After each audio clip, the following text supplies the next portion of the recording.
تعددت مكاسب فريق الكرة بالنادي الأهلي عقب الرومنتادا أمام الغريم التقليدي نادي الزمالك الذي فاز عليه بثنائية مقابل هدف في الجولة التاسعة من بطولة الدوري الممتاز في اللقاء الذي يقيم يوم الاثنين الماضي على استاد القاهرة الدولي.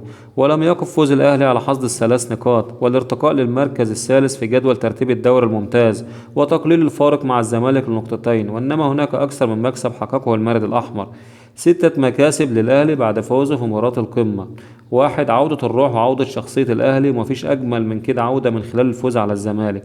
اتنين، عودة الأهلي وقربه من مكانه الطبيعي وهو الصدارة، وده من خلال الفوز على الزمالك، ومفيش أجمل من كده عودة. تلاتة، مكسب بيخرجك من مرحلة الشك. مكسب بيخرجك من مرحلة الشك لمرحلة انك المرشح الاول والاكبر للمنافسة على الدوري، وبيرجع الزمالك خطوتين لورا، وده هيخلي الزمالك اكثر تأثيرا من الاهلي.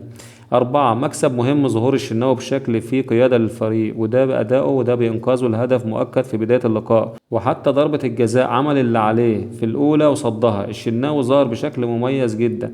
خمسة، مكسب كبير جدا في ظهور أحمد نبيل كوكا بمستوى جيد، وقفل على إخوان ألفين جبهته، حتى كان في بعض الوقت بيدخل بتدخل بخطأ، لكن يحسب لأحمد نبيل كوكا إن ده مش مركزه، ومع ذلك قدم جيم قوي دفاعيا ولم يتم مراوغته من إخوان ألفين.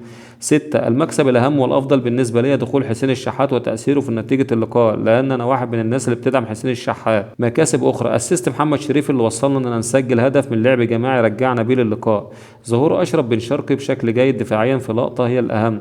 ظهور مروان عطية بشكل جيد في قفل العمق، وظهور محمد هاني الشوط الثاني بشكل جيد، وإصرار تريزيجيه على تقديم أفضل ما لديه، وتأثير ديانج بمراوغته بكسر خطوط الزمالك وخلص فرصة لعمر كمال اللي ضيعها بكل غرابة. مع المكسب الأهم إن الأهلي ظهر بشكل أفضل من الزمالك وقدر على العودة في اللقاء واستحوذ وهدد، وكان حارم الزمالك الشوط الثاني من الكرة تماما.